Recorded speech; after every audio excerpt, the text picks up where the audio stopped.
அவர் பாடியை துதியை கவனித்தீரா அப்படின்ற மாதிரி விஜய் அவர்கள் வேலூர்ல இன்னைக்கு சொன்ன குட்டி ஸ்டோரியை ரொம்ப நுட்பமா கவனிச்சிங்களா? அந்த ஸ்டோரியை கன்க்ளூட் பண்ணும்போது முடிக்கும் பொழுது ஒரு விஷயத்த சொல்லி முடிச்சார். என்ன விஜய் அவரையே அசிங்கப்படுத்திக்கிறாரு அப்படின்ற மாதிரி இருக்கும். முதல்ல அந்த குட்டி ஸ்டோரியை பார்த்துருவோம். என்ன அப்படின்னா, ஒரு மாடம், ஒரு ஜல்லிக்கட்டு மாடு நிற்குதான். அந்த மாட்டை யாராலையும் அடக்க முடியலையா. எல்லாம் அனுபவம் உள்ளவங்க பெரியவங்கலாம் விலகி நிற்கிறாங்களாம். உடனே ஒரு குட்டி பையன் வரானா, ஒரு சின்ன பையன் பாக்கெட்ல கை விட்டே போறான் அந்த மாட்டுக்கிட்ட. எல்லாம் பாக்குறாங்க, என்னடா அது அப்படின்ட்டு. உடனே அந்த பையன் மாட்டுக்கிட்ட போனோடனே பாக்கெட்ல இருந்து 2 புல்லுக்கட்டை எடுத்து மாட்டுக்கிட்ட கொடுத்து மாட்டை அடக்கிட்டானா. அடக்கிட்டு அந்த மாட்டை கூப்பிட்டு வயல்ல மேய போட்டு வரும்பொழுது ஒரு பெரியவர் மடக்கிறாராம். தம்பி எப்படிப்பா இதை பண்ணீங்க நீங்க?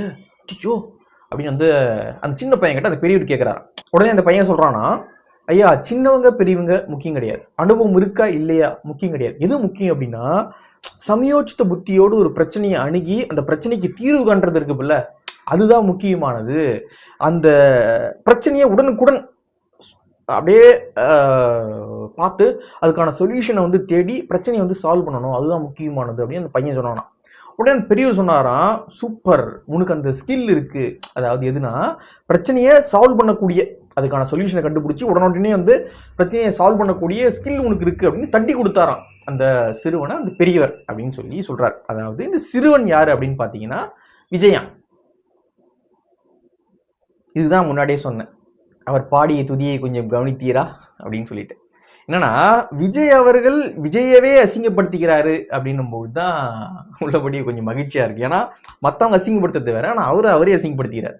ப்ராப்ளம் சால்விங் ஸ்கில் அப்படின்றார். அந்த சமயோஜித புத்தியோடு செயல்பட்டு சொல்யூஷனை தேடி ப்ராப்ளத்தை முடிக்கணுமா, அது ரொம்ப ஒரு ஸ்கில் அப்படின்ற மாதிரி சொல்றாரு அந்த கதையில. குட்டி கதையினுடைய ஸ்டோரி, அவருடைய மைய கருத்து அப்படின்ற மாதிரி இருக்குது. பார்ப்போம், கொஞ்சம் பின்னாடி போய் பார்ப்போமா. 41 பேர் அன்னைக்கு கரூர்ல உயிரிழந்த போது விஜய் அவர்கள் அந்த ஸ்கில்ல வச்சு என்ன பண்ணாரு? மறைஞ்சி ஓடி வந்தாரு. திருச்சியில ஓடி போய் ஃப்ளைட் ஏறினாரு. அதன் பிறகு 1 மாசம் பனையூர்ல போத்திட்டு படுத்துட்டாரு. இதுதான் ப்ராப்ளம் சால்விங் ஸ்கில். புரிஞ்சுக்குங்க, இதெல்லாம் ஒரு பிரச்சனையை அணுகக்கூடிய முறை. எப்படி 41 பேர் இறந்துகிட்டு இருக்கும் பொழுது, அவரை பார்க்க 41 பேர் இறந்துகிட்டு இருக்கும் பொழுது தப்பிச்சு தலைமறைவா ஓடி 1 மாசம் வீட்டுல படுத்தார்ல, அவர் படுத்தது இல்லாம அந்த கட்சியே 1 மாசம் இல்லை, ஆள் அட்ரஸே இல்லை, ஒரு பயம் இல்லை, ஒரு கண்ணீர் அஞ்சலி, ஒரு வருத்தம் ஒண்ணு இல்லை. ஒருத்தனை கேட்டா கிருஷ்ணகிரி மலையில ஒதுங்கிட்டான்றான், இன்னொருத்தனை கேட்டா பாண்டிச்சேரி பார்ல கிடக்குறான்றான். என்னன்னு எங்க இருக்கான் எவன என்னன்னு ஒண்ணுமே புரியல. இந்த அளவுக்கு அந்த கட்சி 1 மாசம் ஆப்சண்ட். இதுதான் இவங்களுடைய சமயோர்ஜித புத்தி. ப்ராப்ளத்தை, ஒரு பிரச்சனையை சொல்யூஷனை கண்டுபிடிச்சி சால்வ் பண்ணக்கூடிய ஸ்கில். இப்ப புரியுதுங்களா? விஜய் அவர்கள் யாருக்கு இந்த குட்டி ஸ்டோரி பாடம் எடுத்திருக்காரு அப்படின்னு? விஜய்க்கு தான் எடுத்திருக்காரு. விஜய்க்கு விஜய் அவர்களே பாடம் எடுத்திருக்காரு. கரடி கண்ணாடியை பார்த்து அந்த மாதிரி விஜய் அவர்கள் இன்னைக்கு பண்ணியிருக்காரு. இதுல மக்களோடு இவர் இருக்காரா, இவரோடு மக்கள் இருக்காங்களா? ஒரு போராட்டத்துக்கு மக்களோடு நின்றுருப்பீங்களா? தமிழ்நாட்டுல எவ்வளவு பிரச்சனைகள், எவ்வளவு போராட்டங்கள், என்னென்ன நடந்துகிட்டு இருக்கு தமிழ்நாட்டுல. ஒரு இஷ்யூக்கு மக்களோடு போய் நின்று இருப்பாரா? பரந்தூருக்கு போனார். பரந்தூருக்கு போனதான் கடைசி.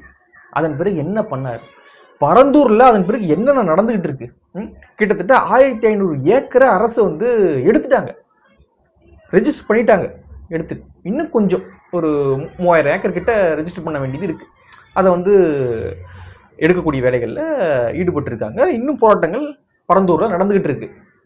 அதன் பிறகு அவர் போனதுக்கு பிறகு என்னைக்காவது ஒரு நாள் அந்த விஷயம் தொடர்பாக அறிக்கை விட்டாரா? அதுல நடந்துகிட்டு இருக்கக்கூடிய விஷயங்கள் தொடர்பாக அறிக்கை விட்டுருப்பாரா? பேசியிருப்பாரா? ஏதாவது ஒன்று பண்ணியிருப்பாரா? ஒரு இடத்துல விஜய் மக்களோடு இல்லை, ஆனா மக்கள் அவரோடு இருக்காங்க. மக்கள்ல அந்த ரசிகர்கள் அவரோடு இருக்காங்க, அவங்களும் மக்கள் தானே இருக்காங்க. ஆனா விஜய் அவர்கள் ஒரு ஒரு ஒரு சின்ன ஒரு துளி அளவு கூட மக்களோடு இல்லை. இத்தனை நாள் 2 வருஷம் ஆகி போச்சு. ஒரு இன்சிடென்ட் சொல்லுங்க விஜய் அவர்கள் கையில் எடுத்து போராடி முடிச்சு கொடுத்தாரு, அல்லது விஜய் அவர்கள் கையில் எடுத்ததுனால பெரிய இஷ்யூ ஆகி அதுக்கு பிரச்சனையை ஒரு ஒரு தீர்வு கிடைச்சிருக்கு அந்த பிரச்சனைக்கு. ஒன்று சொல்ல முடியுமா? விஜயால ஏற்பட்ட பிரச்சனை 1000 இருக்கு. கரூர்ல இருந்து, சேலம் பாதிப்புல இருந்து, அதன் பிறகு வந்து வழிகாட்டு நெறிமுறை போட்டாங்க இல்லையா, கூட்டம் நடத்தக்கூடிய கட்சிகளுக்கு வழிகாட்டு நெறிமுறை போட்டாங்க. எல்லாருக்கும் தலைவலி. அதுக்கு பிறகு இவ்வளவுதான் வரணும், இப்படிதான் இருக்கணும், அப்படிதான் இருக்கணும்னு சொல்லிட்டு எல்லாருக்கும் நெருக்கடி கொடுக்க ஆரம்பிச்சிட்டாங்க. நீதிமன்றம் உத்தரவு போட்டு காவல்துறையும் நெருக்கடி கொடுக்க ஆரம்பிச்சிட்டாங்க. நீ வர்றது ஒரு நாள், அதுக்கு எவ்வளவு பிரச்சனைகள் தமிழ்நாட்டில் ஏற்படுத்தினீங்க. ஆனா உங்களால எவ்வளவு பிரச்சனைகளுக்கு தீர்வு காணப்பட்டிருக்கு? ஒண்ணும் கிடையாது. ஆனா உங்களால ஒவ்வொரு நாளும் பிரச்சனை. பொது சொத்து சேதமாகிறது, மக்களுக்கு தேவையில்லாத இடையூறு ஏற்படுத்துறது, என்னென்ன ஏதாவது கேள்வி கேட்ட அவதூறு பரப்புறது, அசிங்கசியமா எழுதுறது, என்னென்ன பிரச்சனை பண்ணிக்கிட்டு இருக்காங்க இந்த டிவிக்காரங்க. இப்படிலாம் பண்ணிக்கிட்டு ஊருக்கு பாடம், ஊருக்கு உபதேசம், ஊருக்கு குட்டி ஸ்டோரி. தேவையா கண்ணா? எதுக்கு கண்ணா இப்படி பண்ணிக்கிட்டு இருக்கீங்க? இதுல மக்களோடு இவங்களோட மக்களாம். இவரு தான் தமிழ்நாடு தான் இவரை திட்டுறாங்க அப்படின்னா தமிழ்நாட்டு மக்களே திட்டுற மாதிரியா? இவருக்கு அரசியல் தெரியல அப்படின்னு சொன்னாங்கன்னா தமிழ்நாட்டு மக்களுக்கே அரசியல் தெரியல அப்படின்ற மாதிரியா? இல்ல, புரியல. நீங்க அப்படி இருக்கிறீங்க, அதனால சொல்றாங்க. அதுக்கு ஒட்டுமொத்த தமிழ்நாட்டு மக்களையும் அசிங்கப்படுத்துறீங்க. புரியலையே. இதுதான் இவருடைய ப்ராப்ளம் சால்விங் ஸ்கில். ஒட்டுமொத்தமா எல்லாரையும் கூட்டுக்கிட்டு, இதை பாருங்க உங்களி தான் சொல்றாங்க, இது பாருங்க உங்களி தான் சொல்றாங்க, இது பாருங்க உங்களி தான் சொல்றாங்கன்னு எல்லாரும் கூட்டு சின்ன பையன் பண்ணுவாங்கல்ல, அந்த மாதிரி. எதுக்கு இந்த வேலை? இது வேற ஸ்டார்டிங்ல ஒரு வேலை சொல்லியிருப்பார். ஒரு மாநாடு, ஏதோ ஒரு மாநாட்டை சொல்லியிருப்பார். நம்மளுக்கு இந்த ஊ அப்படின்லாம் வந்து கத்தி அப்படிலாம் வந்து வராதுங்க, அதெல்லாம் ரொம்ப ஓல்டு அப்படின்ற மாதிரி சொல்லியிருப்பார். அதாவது சீமானை வந்து கிண்டல் பண்றாராம். சீமான் அப்படியே கத்தி தான் பேசுவார் இல்லையா? ஸோ அதை வந்து எதுக்குங்க அதெல்லாம் கத்திக்கிட்டு கொண்டுக்கிட்டு, அதெல்லாம் ஓல்டு, அதெல்லாம் அவுடேட் ஆயிடுச்சு அப்படின்ற மாதிரிலாம் பேசியிருப்பார், தேவையில்லாதது அப்படி. ஆனா இன்னைக்கு இவரு அப்படி இல்லை கத்துறாரு பாத்தீங்களா? இதெல்லாம் ஒரு சென்சிட்டிவான சென்டிமெண்டான அப்படின்னு கத்துற. எது கத்துறீங்க? அதான் ஓல்டு அவுடேட் ஆயிடுச்சு, அதெல்லாம் தேவையில்லாத ஒன்று. கத்தியா அதெல்லாம் உங்களுக்கு வராது. அப்புறம் ஏன் திடீர்னு இன்னைக்கு என்ன சீமான் ஸ்கோர் பண்ணிட்டாரு சனிக்கிழமை மாநாடு போட்டு திருச்சியில் அப்படின்னு நீங்க கொஞ்சம் ஸ்கோர் பண்ண பாக்குறீங்களா? தலைவா எதுக்கு தலைவா இதெல்லாம் அப்படின்ற மாதிரி இருக்கு. விஜய் அவர்கள் வந்து நிறைய ஸ்ட்ராட்டஜிக் டீம் வச்சிருக்காரு. ஆனா என்ன பண்றதுனே தெரியல. விஜய் அவர்கள் ஒண்ணுமே ஒரு அடிப்படை புரிதல் இல்லாம என்னென்னமோ பண்ணிட்டு இருக்காரு. இது வந்து அவரை நம்பி இருக்கக்கூடிய ரசிகர்களை வந்து பாழ்படுத்தும் அப்படின்றத விட அவரே அது பாழ்படுத்த போகுது. எதுக்கு இப்படி? வரல அப்படின்னா விட்டு போங்க. இதுக்கு தேவையில்லாம குண்டக்க மண்டக்கு அங்க ஒன்று சொல்றது, இங்க ஒன்று சொல்றது, இவர் சொன்னதுக்கே கான்ட்ராடிக்டா இன்னொன்னு சொல்றது. எதுக்கு? விஜய் அவர்களுடைய சமீபத்திய செயல்பாடுகளை பார்க்கும்போது ரொம்ப பரிதாபமா இருக்கு. அங்க வந்து திரைத்துறையில ஜொலிச்சுக்கிட்டு இருந்தவர் நட்சத்திரம். ஆனா இங்க சீண்ட ஆள் இல்ல, எல்லாம் திட்டுறான், அழுகுறாரு இன்னைக்கு விஜய். எல்லாம் திட்டுறான், எல்லாம் கேள்வி கேட்கறான். ஏன்னா ரசிகர்கள் கிடையாது இங்க. ரசிகர்கள்லாம் நீங்க வந்து அங்க என்ன பண்ணாலும் கை தட்டுவான், விசில் அடிப்பான், ரைட்டு. ஆனா பொதுமக்கள் உன் ரசிகர் கிடையாது இங்க.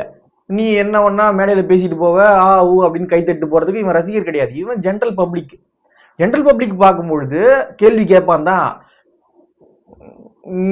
எப்படி சொல்றது, கான்ட்ராடிக்டா பேசணும் அப்படின்னா கேள்வி கேட்பான் தான். செயல் ஒண்ணு சொல்லு ஒண்ணு அப்படின்னா கேள்வி கேட்பான் தான். சும்மா குட்டி ஸ்டோரி சொல்லிட்டு நீ பண்ணும்பொழுது தப்பிச்சு ஓடுற, ஒரு மாசம் பணியூர்ல படுத்துக்கிற அப்படின்னா கேள்வி கேட்பான் தான். ஜென்ரல் பப்ளிக் கேள்வி கேட்பான் தான். அவன் கேள்வி கேட்டா உடனே அழுவுறது. இன்னைக்கு அழுகுறாருங்க. திடீர்னு நடக்கிறாரு இந்த பக்கம், அப்புறம் இந்த பக்கம் நடக்கிறாரு. நல்ல ஆக்ட் பண்றாரு. இந்த ஆக்ட் எல்லாம் நீ அங்க காட்டு தலைவா, இதுல காட்டுங்க, சினிமால காட்டுங்க. எதுக்கு இங்க காட்டிக்கிட்டு இருக்கீங்க? உங்க ரசிகர்கள் வேணா அதை என்ஜாய் பண்ணுவாங்க. தலைவர் பாருங்க அழுகுறாரு அப்படின்ட்டு. ஜென்ரல் பப்ளிக் தெரியாதா? உங்க லட்சணம்லாம் என்னன்னு ஜென்ரல் பப்ளிக் தெரியாதா? 41 பேர் உயிரிழந்த போதே நீங்க சும்மா போய் படுத்துட்டீங்க ஒரு மாசம். உங்களுக்கு அப்படியே மனசு அவ்வளவு கஷ்டப்படுதா உங்களுக்கு? அதனால விஜய் அவர்கள் வந்து வாக்க பிரிக்க என்ன பண்ண முடியுமோ அதை பண்ணிக்கிட்டு இருக்காருங்க. சீமான் அவர்கள் சனிக்கிழமை மீட்டிங்கை போட்டார் திருச்சியில. நல்ல கூட்டம், கிட்டத்தட்ட ஒரு 2-3 லட்சம் பேர் வந்துட்டான். எனக்கு தெரிஞ்சு ஒரு 2 லட்சம் பேருக்கு மேலாவது அதுல வந்திருப்பாங்க. ஒரு 2 லட்சம் பேருக்கு மேல அதுல வந்து கூட்டியிருப்பாங்க. கட்சிக்காரங்க ஒரு 5 லட்சம் பேருன்றாங்க. சரி ரைட், நம்ம கணக்கு ஒரு 2 லட்சம் பேருக்கு மேல இருப்பாங்கன்னு நினைக்கிறேன். என்ன பண்றதுன்னு தெரியல. அது தற்செயலா கூட நடந்திருக்கலாம் இந்த மீட்டிங்கு.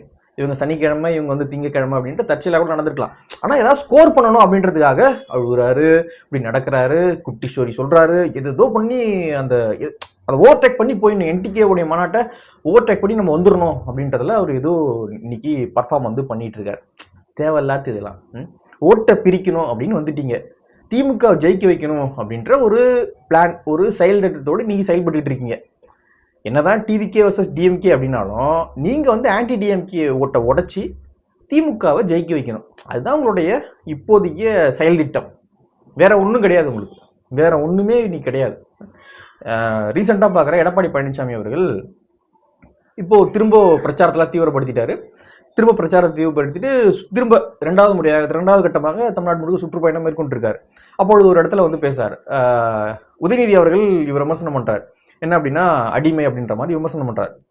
உடனே இவர் என்ன பண்றாரு அப்படின்னா பிரச்சார கூட்டத்தில், உதயநிதி ஸ்டாலின் அவர்களே நீங்க சிந்திச்சு பாருங்க, எனக்கு இந்த முரட்டு அடிமை கொடுத்தா உங்க தாத்தாவுக்கு என்னன்னு கொடுக்கறது? யாரோட இருக்காரு? வாஜ்பாயோட இருக்காரு. தாத்தா வாஜ்பாயோட இருக்காரு. இவருக்கு என்ன பட்டம் கொடுக்க போறாரு? ஆக உதயநிதி ஸ்டாலின் அவர்களே தெரிஞ்சு பேச வேண்டும். கட்டுக்குட்டி நீங்க. நான் இல்லப்பா அடிமை, எனக்கு முன்னாயே நீங்க தான் அடிமை அப்படின்னு சொல்லி எடுத்துக்காட்டாரு. உடனே கூட்டம் ஆர்ப்பரிக்குது. இந்த விஷயங்கள்லாம் செய்தியாக வெளியே வருது. அப்படி இது வந்து மக்களை எஜுகேட் பண்றது. ப்ராப்பரா நீங்க சொல்லுங்க, எந்த இடத்துல திமுக சறுக்குறாங்க, எந்த இடத்துல நாங்க கரெக்டா இருக்கோம் அப்படின்னு சொன்னோம்ல. இப்ப எடப்பாடி சொல்றாரு என்ன அடிமைன்னு சொல்ற நீ, அப்போ எனக்கு முன்னாடி பிஜேபியோட கூட்டணி வச்சுல்ல, அப்ப நீ யாரு? உன்னுடைய தாத்தா யாரு? அவரை திட்ட முடியாத காரணத்தால என்ன திட்டுறியா? அப்ப அவரு நான் அடிமைனா அப்ப அவர் யாரு? பிஜேபி முன்னாடியே வந்து தமிழ்நாட்டுக்குள்ள கொண்டு வந்தாரு, இப்ப கருணாநிதி யாரு? உங்க அப்பா ஸ்டாலின் யாரு? அப்படின்னு வந்து ப்ராப்பரா கேட்கிறாரு உடைய எடப்பாடி. சோ பொத்தா அப்படி இது இருக்கு, நீ என்ன சொல்ற அப்படின்னு கேட்கிறாரு. மக்களும் அது அப்படியா, அப்போ இதுக்கு முன்னாடியே திமுக பிஜேபி கூட நீ வச்சிருக்காங்களா அப்படின்னு மக்களை எஜுகேட் பண்ண கொஞ்சமாச்சு. நான் ஃபுல்லா அப்படி பார்த்தா திமுக பண்றாங்க அப்படி பண்றாங்க அப்படின்னு சொல்ல, ஆனா கொஞ்சமாச்சு ஒரு பேசிக் இருக்கணும்ல. ஆனா இங்க ஒண்ணுமே இல்ல. DMK versus TVK, DMK versus TVK. என்னது டிஎம்கே வர்சஸ் டிவிகே? எந்த இடத்துல நீங்க மாறுபடுறீங்க? என்ன இடத்துல திமுக சறுக்குது? என்ன இடத்துல நீங்க கரெக்டா இருக்கீங்க சொல்லணும்ல. என்ன போராட்டத்தில் நாங்க போயிருக்கோம், இந்த போராட்டத்துக்கு நாங்க தீர்வு கொடுத்துருக்கோம், இந்த போராட்டத்துக்கு நாங்கள் அழுத்தம் கொடுத்துக்கிட்டு இருக்கோம், ஏதாவது ஒன்று சொல்லணும். எதுவுமே இல்லாம DMK versus TVK, DMK versus TVK narrative set பண்ணி என்ன பண்ண போற? மக்களை என்ன அளவுக்கு எஜுகேட் பண்ணுது? ஒண்ணுமே கிடையாது. ஓட்டை உடைக்கணும், அவ்வளவுதான். சிம்பிள் அஜெண்டா டிவிகே இந்த எலெக்ஷன்ல ஒண்ணும் இல்லைங்க. ஆன்டி டிஎம்கே ஓட்டை உடைச்சி டிஎம்கே வெற்றி பெற வைக்கணும். அதனாலதான் கரூர் இன்சிடென்ட் நடக்கும்பொழுது 41 பேர் இறந்து போறாங்க. விஜய் மீது ஒரு வழக்கு இல்லை. இதுல ஸ்டாலின் அவர்களே விஜய்க்கு ஆதரவு ஆஜராகிறார்.